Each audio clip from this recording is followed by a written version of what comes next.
everything you need to know. But today I want to talk about becoming a healthier person. I want to talk about something that I shared on social media as I was putting together this title. I said, don't change who you are, but change who you are. All right, this is going to confuse somebody, but if you're hearing me, I think you'll understand what I mean.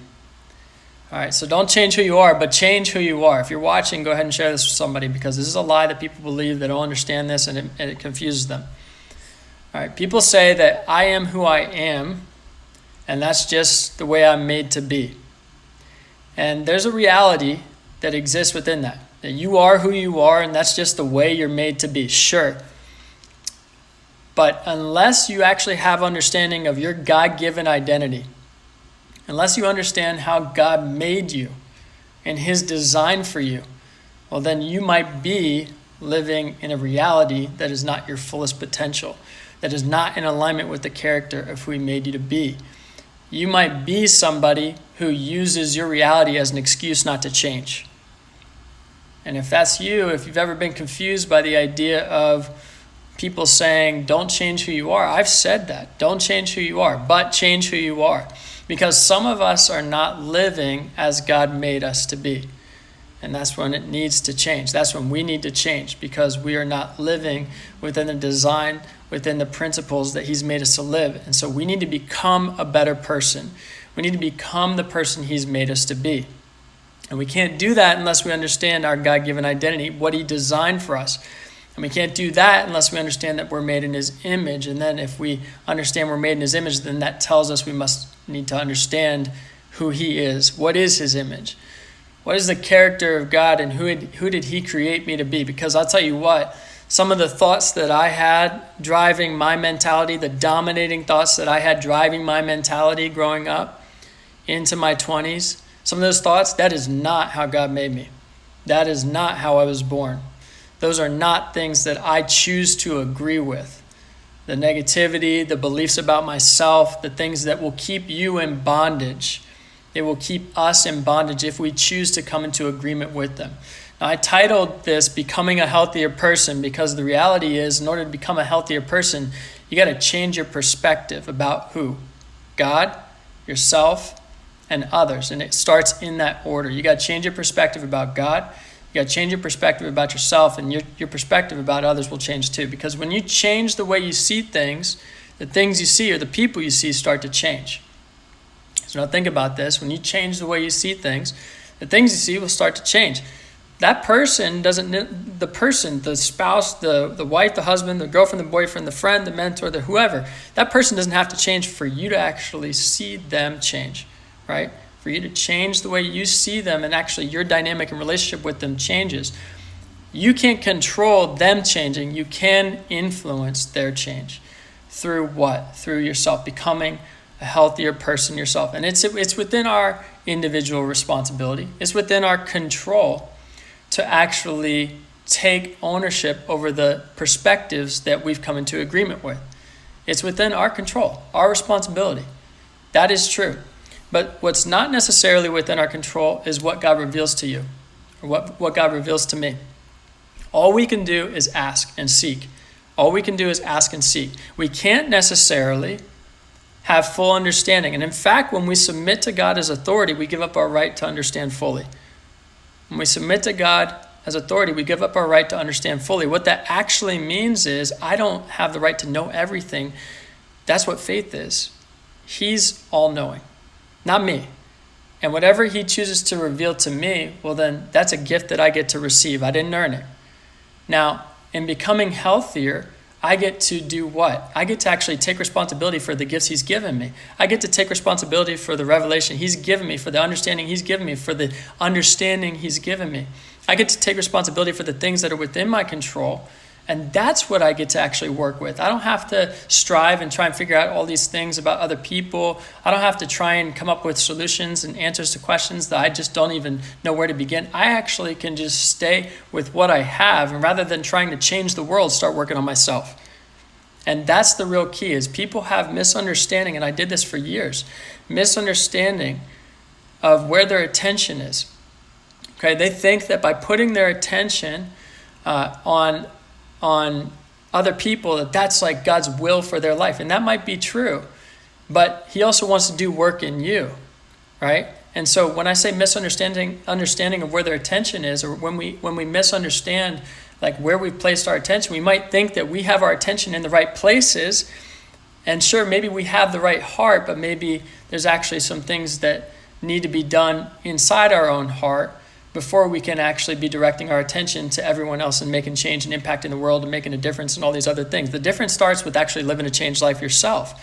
And that's the key, is becoming a healthier person starts with yourself. And I'm not saying self-serving. I'm not saying, oh, those people aren't serving you, so just get rid of them from your life. That's not what I'm saying. What I'm saying is God might have work that he wants to do in you, and it's important to acknowledge that before you start thinking about everybody else.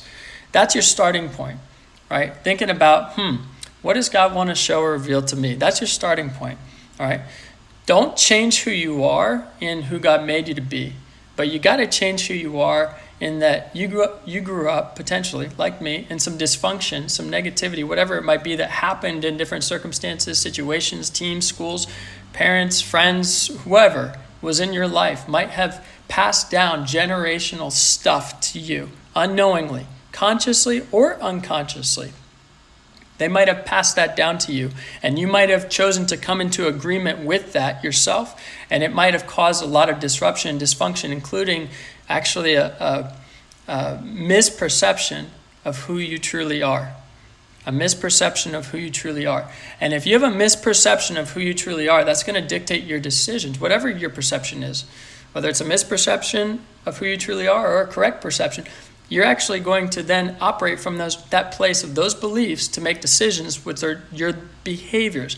And your behaviors are then going to dictate your destiny. Your behaviors are your decisions that you're making daily. And those decisions are going to dictate what happens in your life, your legacy. And so unless we understand who we're made to be and our identity, and people talk about this all the time in a church setting, and they don't know how to articulate what identity means. Identity means how you see yourself. Identity in Christ. What does that mean? See yourself in Christ. Well, what does that mean? Well, I need to understand who Christ is. Oh, and how a lot of people have a misrepresentation. Oh, so now I don't want anything to do with the one who made me, right? Because I have a misunderstanding of who made me, and therefore I don't want to see my identity in that person, right? What happens if I had a father who was not a good father?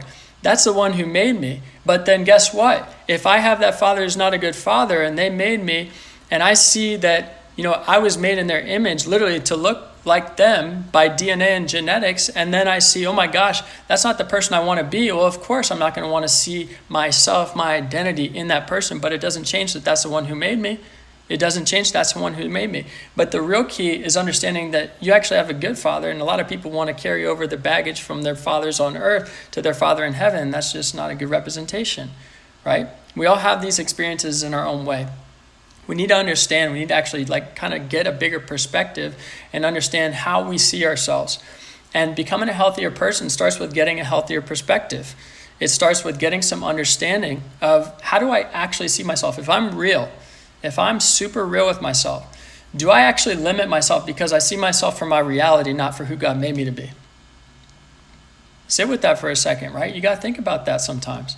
Man, if I'm real with myself, do I limit myself because I'm limited to what I see in reality on my day-to-day basis, decisions I've made? I haven't received full freedom of forgiveness, and therefore I don't actually see, how could God see me as the person who has integrity when I've lied so many times in my life?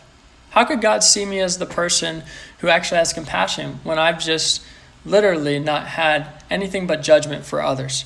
How could I see myself as the person who can actually influence others when all I've been doing is just being influenced my whole life by other people and made decisions that got me to this place? I don't even feel like it's an authentic life, that I'm living a life that's authentic to me. How can I actually be that person?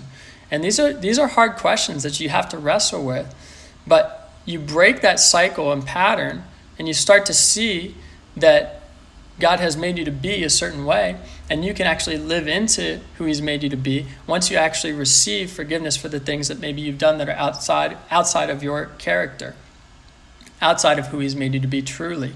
Okay? Because there's a difference between your reality and who he's made you to be truly. Your reality is, and for me, right, You live your life up until a certain point, you make certain decisions, and it doesn't necessarily mean that that's in alignment with who you truly are. And in fact, there was a time in my life where I was making decisions that were literally just, I could feel it in my gut. I was getting sick because I was making decisions that were not in alignment with who I am. And I knew it inside. Nobody needed to tell me, hey, TJ, this is who you are and you're making decisions. No, I was convicted inside of my heart. Like, I was like, no, it wasn't the shame aspect. It was like, I just literally feel like I got to change, because whatever is happening that is leading me to make these decisions, to whether it's, handle money in this way, or, engage with women in this way, or, even just like suffer in my health in this way and strive in this way and just be exhausted from all of these things that I'm mentioning, that's not worth it to me. And I just know that's not who I'm made to be. Something inside of me told me. And I really believe it was God convicting me. And he was saying, hey, there's an opportunity to change. There's an opportunity to change. And what's crazy is, I'll tell you a very quick story. My parents, when I was in high school, there was a senior essay. And the essay was meant to be centered around, and I don't have all the facts of this story right, but I'll get the actual fact that matters right. The essay was centered around the idea of like, what would be the advice that your parents would give to you for the rest of your life? And it was a really interesting question for me, because me personally, I guess I didn't ask my parents that kind of question. I would have the advice question with my dad, regularly about this situation or that situation, but it was one of those like legacy questions. It was like, man, what would your parents say to you that you can carry with you the rest of your life?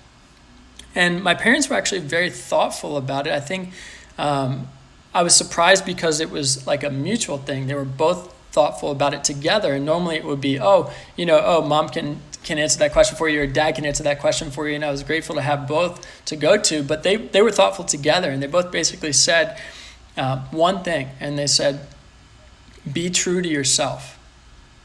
Be true to yourself. If nothing else, TJ, just be true to yourself. And I remember, I'll never forget it, because for me, what being true to me meant was unclear. It was unclear. And so how can you be true to yourself if you don't know who you are?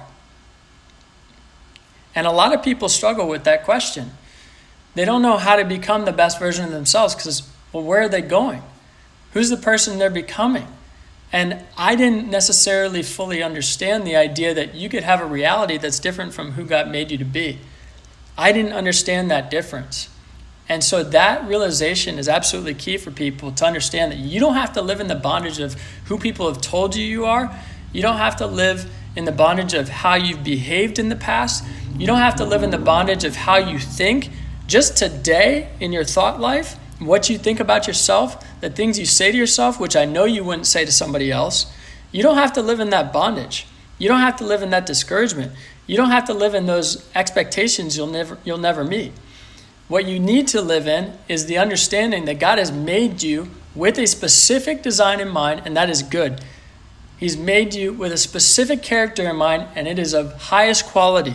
He's made you with opportunity to choose to come into agreement with thoughts about yourself. Because remember, you are not your thoughts.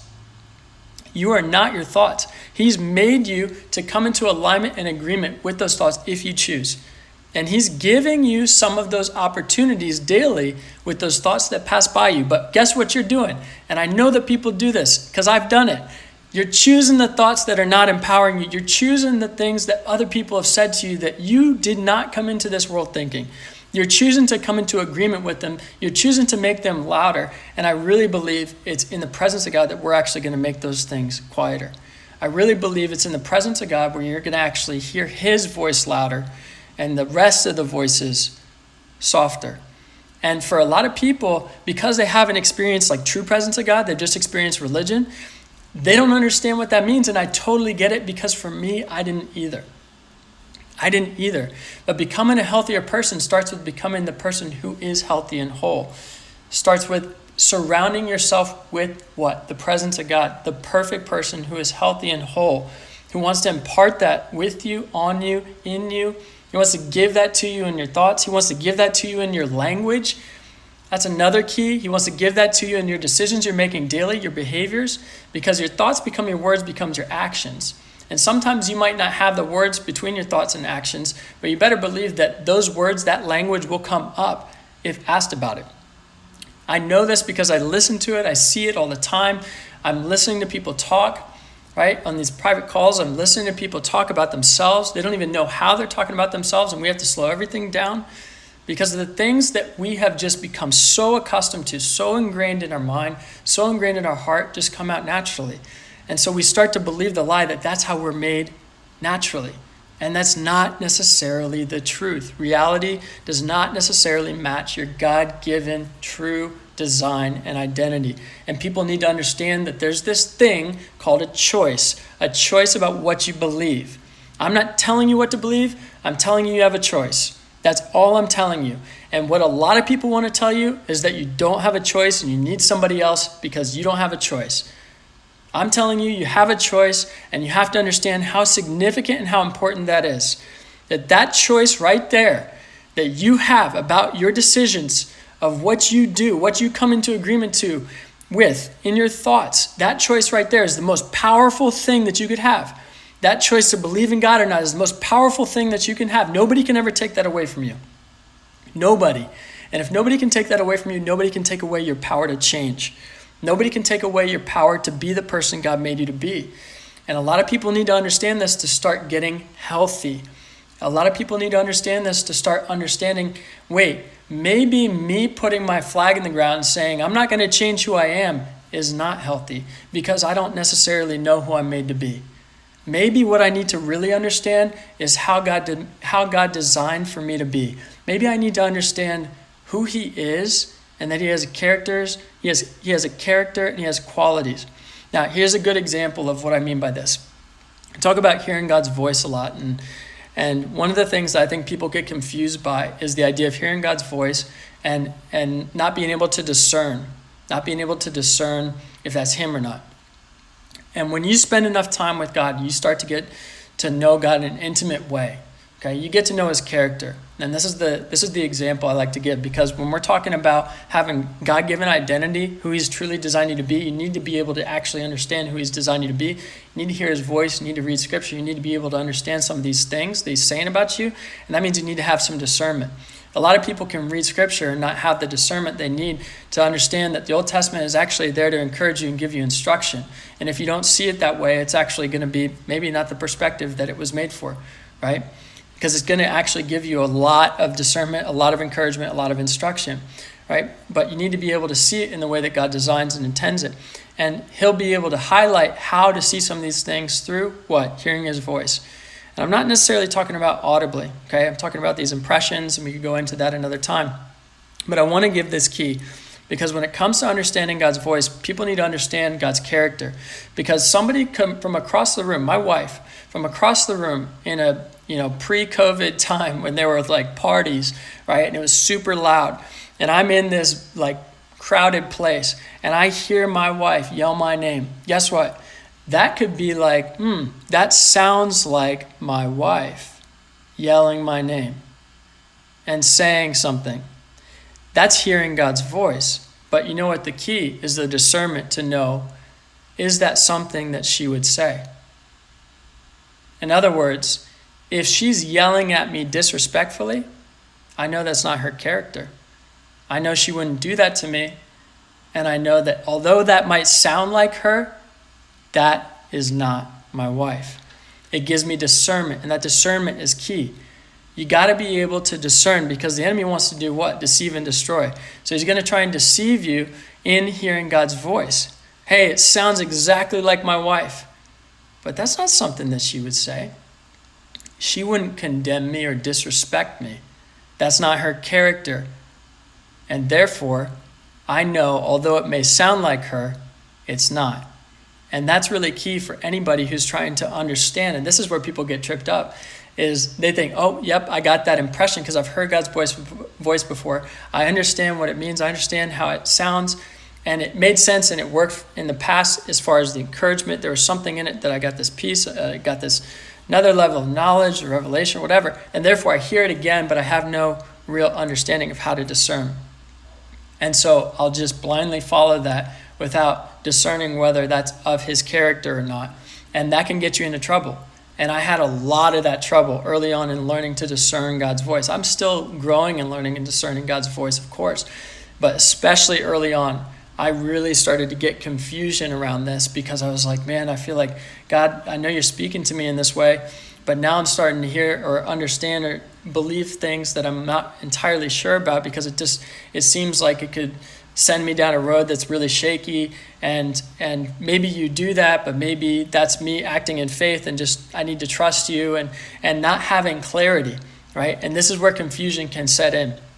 So I'm trying to give you some practical here when it comes to hearing your identity, when it comes to hearing how you should see yourself and who God's made you to be. This is really key, and it requires you being healthy, okay? I'm saying become a healthier person.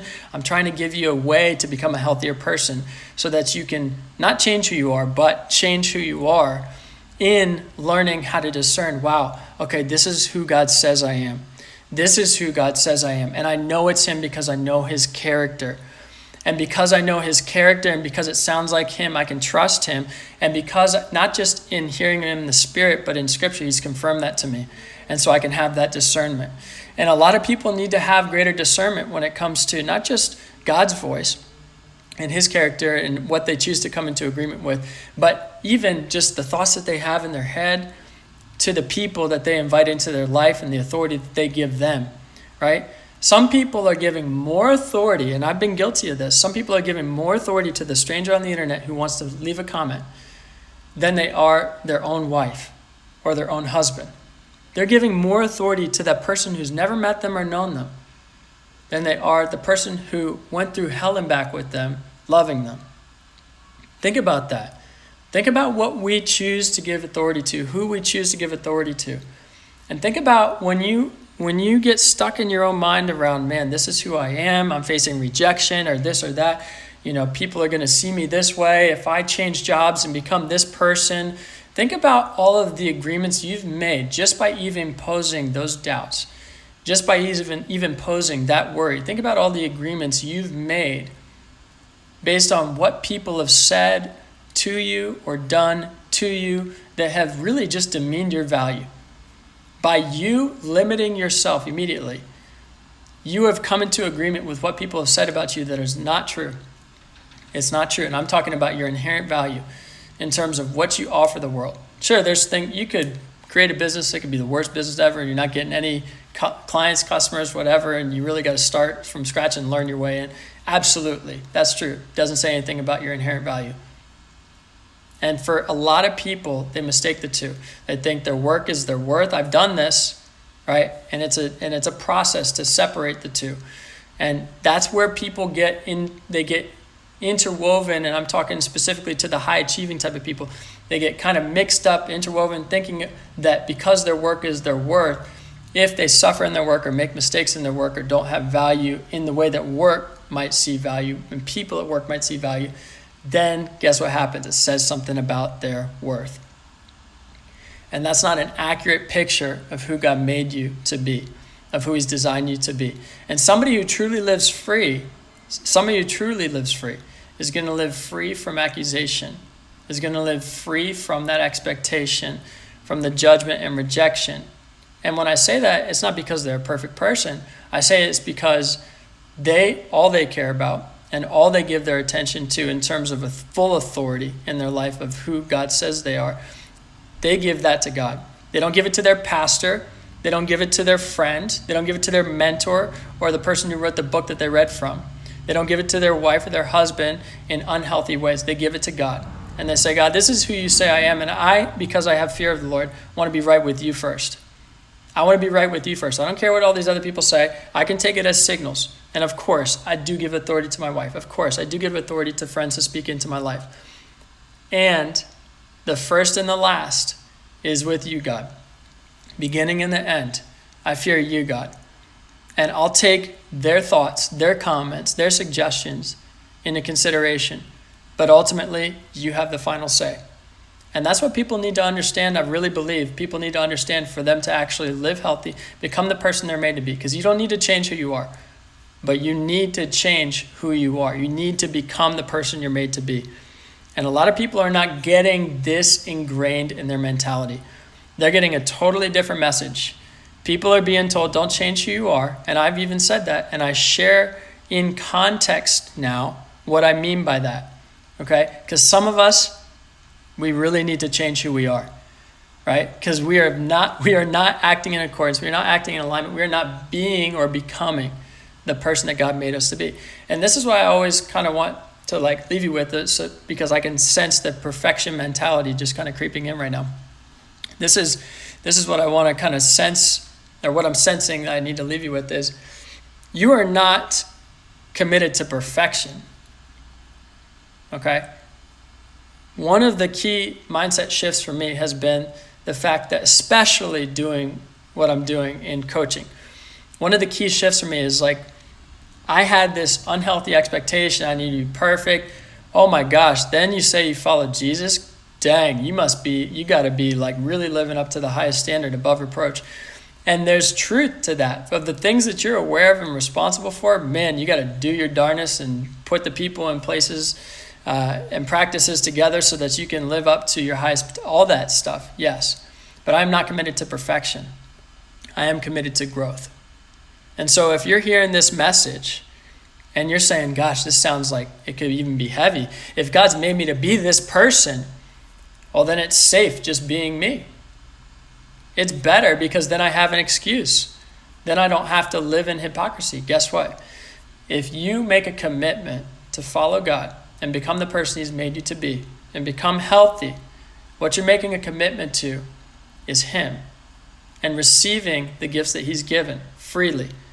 That's what you're making a commitment to. And you're making a commitment to grow and respond to Him. You're not making a commitment to being a person who lives for perfection. Now, it's incredible to have godly contentment there, but we should never be satisfied, right? It's incredible to think of wow, okay, I can commit to growth and I can be content with the fact that I can do what I can with what I have. And it's great that I actually get to have peace in my heart because of that.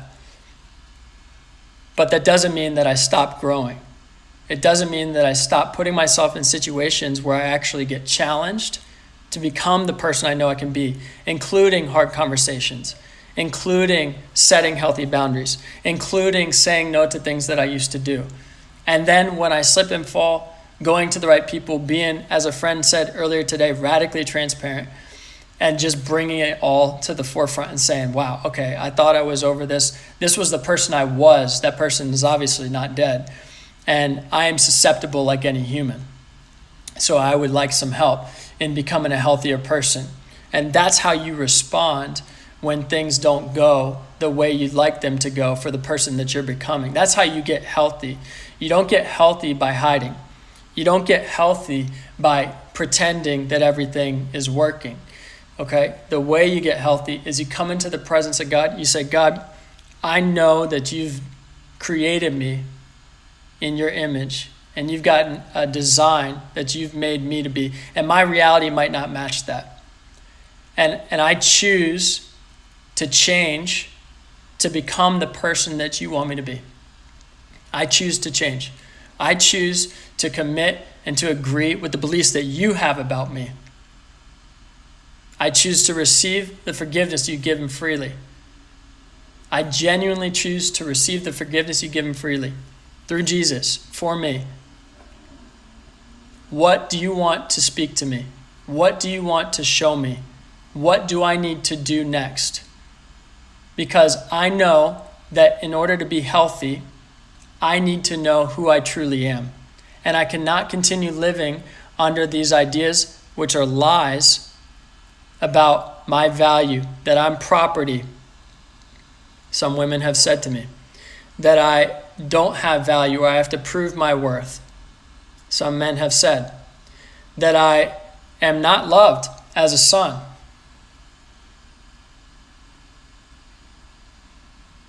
That I don't have a place to belong. That my gifts aren't worth it. That I can't do it. You name the lie that you want to put in place of what I've said. Every single person has a lie they've come into agreement with. Those agreements are a function of the choice you've made about the beliefs that somebody else might have given you. Some of those beliefs might be true. Some of them are lies. And rather than going all, lie hunting and trying to figure out what are all the different lies that I believed, ask God for truth. He will show you. Come into his presence, say, Lord, help me. He will show you the truth. And all you need to know is the truth will set you free. And when you are free, that doesn't give you the right to do whatever you want. It gives you the next opportunity to actually commit to growth. And in the process, you're going to have way more than you ever could have had trying to figure it out on your own, living in your reality of, I'm not going to change who I am. I'm just going to be me. The reality is you and how God designed you might be different than the you and how you were raised in this world. And he wants to actually give you the opportunity to reach that full potential through changing your beliefs, changing your language, changing your behaviors, changing those decisions that affect your behaviors, and seeing you live a completely different life. That's how you're going to move into becoming the person of being healthy. Okay? That's what you need. That's what I believe everyone needs. I needed it. I'm learning to live that out after years of going through what I call rewiring. That's why he says, be transformed by the renewal of your mind. We need to be transformed by the renewal of our mind. But he's the only one who's truly going to be able to renew our mind, to give us a new mind, to give us new thoughts and self-control over those thoughts that might be creeping in from the past that are lies. He's the one who's going to be able to do that, but you need to come to him, okay? I appreciate you guys. Thank you so much for listening. Yes, you are going to be able to watch this again.